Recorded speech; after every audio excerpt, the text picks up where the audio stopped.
राज्य सरकारच्या सहकार्यानं 18वे राज्यस्तरीय यशवंतराव चव्हाण कृषी व औद्योगिक पशुपक्षी प्रदर्शन 2023 या कार्यक्रमाला उपस्थित असलेले राज्याचे माजी मुख्यमंत्री सन्माननीय पृथ्वीराज चव्हाण बाबा, या विभागाचे खासदार सन्माननीय श्रीनिवासजी पाटील साहेब, ज्यांच्या पुढाकारानं ही कृषी प्रदर्शन आज भरते, ते रयत कारखाने चेअरमन सन्माननीय उदयशी पाटील उंडाळकर दादा, मार्केट कमिटीचे चेअरमन, व्हाईस चेअरमन,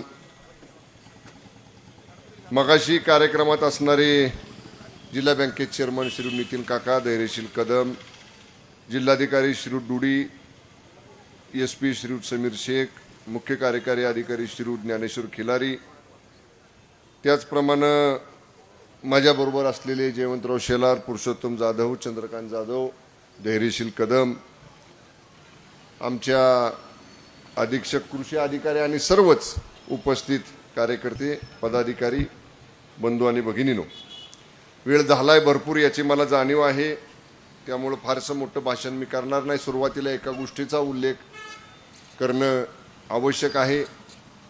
माननीय मुख्यमंत्री एकनाथजी शिंदे साहेब या उद्घाटन समारंभाला आणि स्वर्गीय चव्हाण साहेबांना अभिवादन करण्यासाठी आज आम्ही दोघंही एकत्रच मुंबईवरनं येणार होतो, परंतु कालपासनं माननीय मुख्यमंत्री महोदयांची तब्येत थोडी बरी नाही, व्हायरल इन्फेक्शन त्यांना आहे. काल टेम्परेचर होतं, औषधं घेतली, रात्री मला फोन झाला की काही झालं तरी आपण निघायचं, आणि 9:15 वाजेपर्यंत मला ठाण्यात त्यांनी बोलवलं, तर 9:30ला आपण ठाण्यावरनं निघू आणि हा कार्यक्रम करून कोल्हापूरवरनं ते विमानानं पुढं हैदराबादला जाणार होते. मी पोचलो ठाण्याच्या हेलिपॅडवर आणि माननीय मुख्यमंत्री महोदयांचा फोन आला. फोनवरनं त्यांच्या बोलण्यातनंच जाणवत होतं की त्यांची तब्येत ठीक नाही. रात्री मेडिसिन्स औषधोपचार करून सुद्धा त्यांना काही बरं वाटत नव्हतं. त्यांनी रात्रीसुद्धा प्रयत्न केला की आपण काही झालं तरी आपण जाऊया, पण शेवटी त्यांना तब्येतीमुळं, टेम्परेचर असल्यामुळे येता आलं नाही. मला त्यांनी आवर्जून सांगितलं की तुम्ही स्वतः जावा आणि साहेबांच्या समाधीला अभिवादन राज्य सरकारच्या वतीनं, त्यांच्या स्वतःच्या वतीनं करा, कृषी प्रदर्शनाला जावा, कृषी प्रदर्शनामधनं काही समस्या येतील, काही शेतकऱ्यांचे प्रश्न असतील ते समजावून घ्या आणि नक्की हे सरकार शेतकऱ्याच्या पाठीशी ठामपणानं उभा आहे याची ग्वाही त्या विभागातल्या शेतकऱ्यांना द्या, अशा पद्धतीचा आदेश माननीय मुख्यमंत्री महोदयांनी मला दिला. या बाबतीत मला एकच सांगितलं पाहिजे, आज 18वं वर्ष आहे स्वर्गीय विलासराव पाटील काकांनी ही पद्धत सुरू केली. ही चव्हाण साहेबांची जयंती, राज्यभरातनं नेते येतात, समाधीवरती अभिवादन करतात, नतमस्तक होतात आणि निघून जातात. पण त्या जयंतीच्या पुण्यतिथीच्या निमित्तानं शेतकऱ्यांना काहीतरी नवीन तंत्रज्ञान बघायला मिळालं पाहिजे, पाहायला मिळालं पाहिजे, अनुभवायला मिळालं पाहिजे. आणि म्हणून मार्केट कमिटीच्या माध्यमातून, आमच्या कृषी विभागाच्या माध्यमातून, राज्य सरकारच्या माध्यमातून एकत्रपणानं हे राज्यस्तरीय कृषी प्रदर्शन भरवण्याचा निर्णय स्वर्गीय काकांनी घेतला आणि एक वेगळेपणा कराड मार्केट कमिटीच्या कृषी प्रदर्शनाचा गेली 17-18 वर्षे या ठिकाणी आपण पाहिला.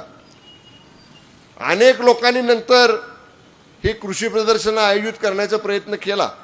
बरेच लोक घेतात, बरेच लोकप्रतिनिधी घेतात, कारण आता नवीन नवीन तंत्रज्ञान हे शेतीमध्ये या ठिकाणी आलेलं आहे.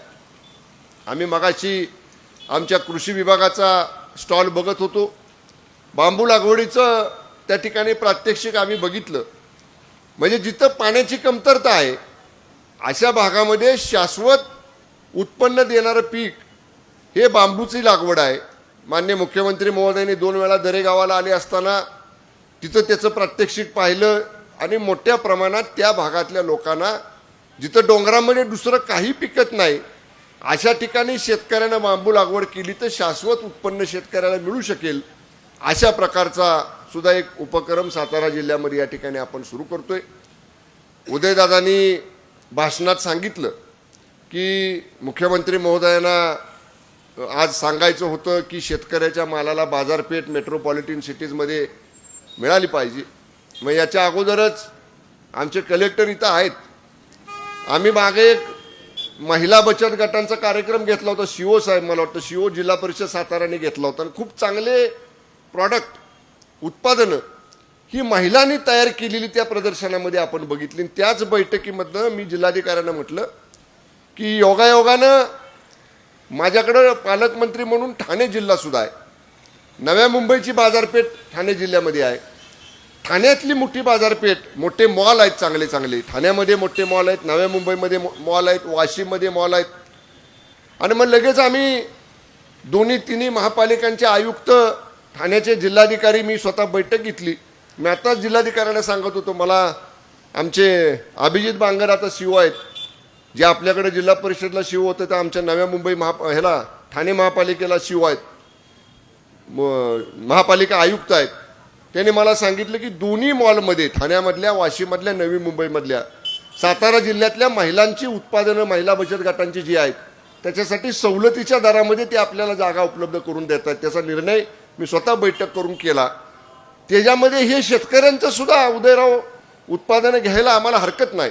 म्हणजे निश्चितपणानं तुम्ही जे म्हणता की रिलायन्सवाला असेल किंवा कुणी असेल, आमचा 10 रुपयाचा माल त्याचं लेबल लावून 20 रुपयाला मुंबईच्या मार्केटमध्ये विकत असेल, तर आमच्या शेतकऱ्याला जर त्याचे थेट 20 रुपये मिळाले तर आमच्या शेतकऱ्यामध्ये सुद्धा आर्थिक सुबत्ता येणार आहे. एक प्रयोग आम्ही महिला बचत गटांच्यासाठी नव्या मुंबईमध्ये, वाशीमध्ये, ठाण्यामध्ये करतोय. त्याच्यामध्ये शेतकऱ्यांना जर शेतकऱ्यांची उत्पादनं समाविष्ट करता आली तर अधीक्षक कृषी अधिकाऱ्यांना मी ते सुद्धा सांगेन की तुम्ही जिल्हा परिषद शिवणच्या बरोबर कोऑर्डिनेट करा आणि जरूर आपण मुंबईची बाजारपेठ ही त्या ठिकाणी उपलब्ध करू. या कृषी प्रदर्शनामध्ये आपण सांगितलं की जवळपास 10 लाख लोक ही या संपूर्ण कृषी प्रदर्शनाच्या कालावधीमध्ये हे प्रदर्शन बघायला येतात.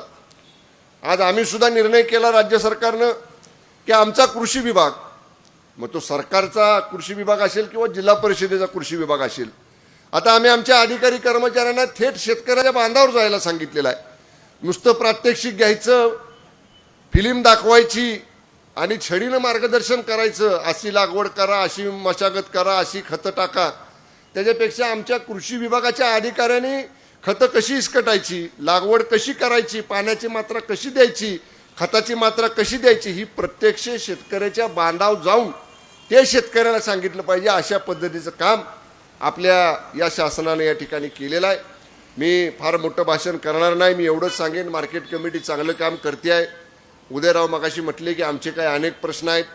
तुमचे मार्केट कमिटीचे प्रश्न बहुतांशी पणन विभागाशी संबंधित असणार आहेत, पण जरूर सहकारामध्ये आपली जी जुनी नेते मंडळी आहेत, स्वर्गीय यशवंतराव चव्हाण साहेब असतील, स्वर्गीय लोकनेते बाळासाहेब देसाई साहेब असतील, स्वर्गीय वसंतदादा असतील, स्वर्गीय सहकार महर्षी शंकरराव मोहिते पाटील साहेब असतील, स्वर्गीय राजाराम बापू असतील, ह्या सगळ्या मंडळींनी सहकारातला एक मूळ मंत्र आम्हा सगळ्या सहकारात काम करणाऱ्या कार्यकर्त्यांना दिलेला आहे की सहकारी संस्थेमध्ये कुठल्याही काम करताना तुम्ही तुमची राजकीय पादात्रनं त्या संस्थेच्या गेटच्या बाहेर ठेवून आलं पाहिजे. तुमचा राजकीय पक्ष, तुमचे राजकीय विचार, तुमचे राजकीय गट तर जे काय असतील, त्या संस्थेचं काम करताना ते बाजूला ठेवायचे आणि सभासदाचं, शेतकऱ्याचं, संस्थेचं हित हे डोळ्यासमोर ठेवून जर तुम्ही सहकारात काम केलं तर सहकारा इतकं सुबत्ता तुम्ही शेतकऱ्याच्या जीवनामध्ये आणू शकत नाही. कारण आज गावातल्या विकास कार्यकारी सेवा सोसायटीमध्ये सहकाराच्या माध्यमातून आपण काम करतो, गावातल्या दूध डेअरीमध्ये काम करतो, गावातल्या पतसंस्थेमध्ये करतो, तालुक्यातल्या एखाद्या बँकेमध्ये करतो, दूध संघामध्ये करतो, खरेदी विक्री संघात करतो, मार्केट कमिटीत करतो, साखर कारखान्यात करतो, दूध संघात करतो, तुमच्या सूतगिरणीमध्ये करतो. कितीतरी आहेत संस्था. या सहकारी संस्थांच्या माध्यमातून थेट शेतकऱ्याचं भलं करण्याची संधी आपल्या हातामध्ये आहे. त्यामुळं सहकारात काम करताना आपली राजकीय पादात्रनं बाहेर ठेवून जरूर सहकाराच्या निवडणुका लढायच्या म्हटल्यानंतर पार्टीवरती, गटातटावरती लढल्या जातात, पण ते निवडणुकीपुरतं असावं. निवडणूक संपली, ज्याच्या ताब्यात विश्वासानं सभासदानं ती संस्था दिलेली आहे, त्या सभासदांनी ज्या विश्वासानं संस्था ज्या काळासाठी दिलेली आहे त्या काळापर्यंत ती संस्था सभासदाच्या हिताच्या दृष्टीनं कसं काम करेल याच्यासाठी आपली सगळ्यांची त्या ठिकाणी सहकार्याची भूमिका असली पाहिजे. दुसरी बाजू जरूर सहकाराला पण आहे. संस्था ताब्यात आल्यानंतर अनेक मंडळींना मग वेगवेगळी स्वप्न पडायला लागतात. संस्था ताब्यात मिळाल्यानंतर आपण म्हणतो की बाबा संस्था दिली, आता 5 वर्ष तिकडे लक्ष द्यायचं नाही. पण दुर्दैवानं गैरव्यवहार झाले, गैरकारभार झाले, मिसमॅनेजमेंट झालं, आर्थिक व्यवस्थापन कोलमडलं, तर जरूर अशा वेळी सभासदाचा तो अधिकार आहे की ज्याच्या ताब्यात विश्वासानं तुम्ही संस्था दिलेली आहे, ते व्यवस्थापक मंडळ, ते संचालक मंडळ, ते चेअरमन व्हाईस चेअरमन पदाधिकारी जर चुकत असतील तर वेळीच त्यांच्या चुका त्यांच्या लक्षात आणून देणं. त्यांना चुका लक्षात आणून देऊन सुद्धा ते ऐकत नसतील तर आमचं सरकार त्या ठिकाणी शासन बसलेलं आहे. शासनानं प्रत्येक जिल्ह्याला स्वतंत्र अशा पद्धतीचे अधिकारी एवढ्यासाठीच ठेवलेले आहेत की सभासदाच्या हिताचं रक्षण जर होत नसेल तर ते करण्यासाठी वेळीच उपाययोजना करण्याचे अधिकार सहकारामध्ये पणन विभागामध्ये राज्य सरकारला आहेत. पण तशी वेळ आपल्या जिल्ह्यात कुठल्याही संस्थांवर आजपर्यंत कधी आलेली नाही. मी मगाशी ज्या थोर नेत्यांची नावं घेतली सहकारामध्ये काम करणाऱ्या, त्या सगळ्यांनी आपल्याला एक परंपरा घालून दिलेली आहे, आपल्याला एक आदर्श घालून दिलेला आहे. आणि म्हणूनच पश्चिम महाराष्ट्र हा सहकारामध्ये सगळ्यात 1 नंबरला काम करणाऱ्या संस्था जर कुठल्या असतील तर ते आपल्या पश्चिम महाराष्ट्रातल्या आहेत. त्याचं कारण हे नेतृत्व जे आपल्याला मिळालं होतं पाठीमागच्या काळामध्ये, आपल्या नेतृत्वाने काही विचार आपल्याला या ठिकाणी दिलेले आहेत आणि त्याप्रमाणे आपण काम करतोय, म्हणून एवढं चांगलं काम आपण पश्चिम महाराष्ट्रामध्ये करू शकलो. पुन्हा एकदा जाता जाता मी एवढं सांगेन की मार्केट कमिटीनं एक चांगला दालन या प्रदर्शनाच्या माध्यमातून पश्चिम महाराष्ट्रातल्या शेतकऱ्यांसाठी उपलब्ध करून दिलेलं आहे. अधिक चांगले उपक्रम या मार्केट कमिटीच्या माध्यमातून अजून या ठिकाणी पुढे राबवले जावेत. ज्या ज्या तुमच्या प्रलंबित प्रश्न असतील, प्रलंबित काय तुमचे राज्य सरकारकडचे विषय असतील, जरूर तुम्ही ते पालकमंत्री या नात्यानं माझ्याकडे द्या. माननीय मुख्यमंत्री महोदय आणि मी, माननीय उपमुख्यमंत्री फडणवीस साहेब, दुसरे उपमुख्यमंत्री माननीय दादा, आम्ही सगळेजण सहकारातल्या संस्थांना निश्चितपणानं सहकार्य करू एवढीच ग्वाही या निमित्तानं देतो. मार्केट कमिटीने केलेल्या स्वागत सत्काराबद्दल सर्व मार्केट कमिटीच्या संचालक मंडळाचे मनापासून आभार मानतो. धन्यवाद. जय हिंद, जय महाराष्ट्र. देश विदेशातील प्रत्येक घडामोडींचे लाईव्ह अपडेट मिळवण्यासाठी आता साम टीव्हीच्या सर्व सोशल मीडिया प्लॅटफॉर्मला लाईक, फॉलो आणि सबस्क्राईब करा. तसंच सर्व नोटिफिकेशनसाठी बेल आयकॉन प्रेस करायला विसरू नका.